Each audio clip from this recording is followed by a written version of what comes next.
March was not the best month for Republicans. Lauren Ashburn got an update from a journalist who's been following all the action on Capitol Hill.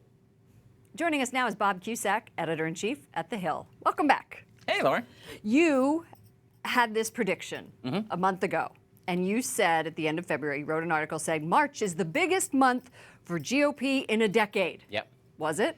It was, and it didn't go well for Republicans. They really needed to capture momentum. Everything in Washington in politics is momentum. And with health care, Republican leaders thought there's no way conservatives are going to vote against a repeal measure. And they couldn't get that done. Now, that doesn't mean that they can't turn this around, that the White House and President Trump can't turn it around. But they're lacking momentum now, going into another difficult task of tax reform and maybe transportation. So we knew at the end of the month it would either be good for the GOP or bad. And right now, it's bad.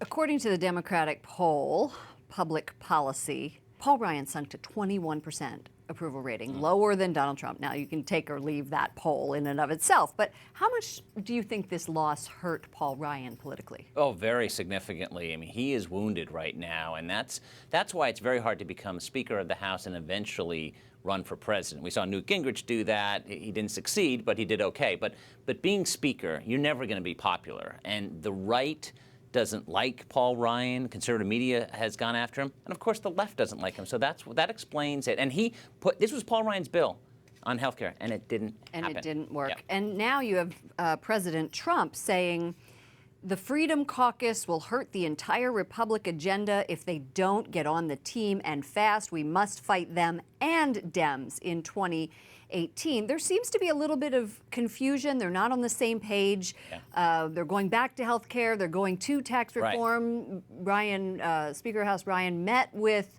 conservatives, GOP conservatives, and tax reformers, and they were urging him to move forward on health care. Yeah, and that's why it shows you that Republicans are struggling right now because they don't know what to do next. Go back to health care, move on to tax reform, and that's the problem. And I think that's why it was such an important test for Trump that he was going to get this health care bill, at least through the House, so he could crack the Freedom Caucus, and the Freedom Caucus stood firm.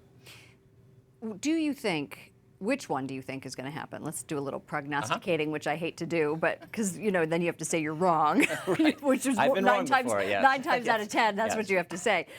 Tax reform or health care, which will get passed first? I don't think either one is going to pass, honestly. But I do think that they can cut taxes because that's the thing that they unify around tax cuts. But reforming the entire tax code, where there's winners and losers, hasn't happened since 1986. There's a reason. Massive lobbying fight. So I think eventually they'll go to tax cuts and they'll get something done on tax cuts. Okay. Bob Cusack, always great to have you, editor-in-chief of The Hill. Thanks for joining us. Thanks, Lauren.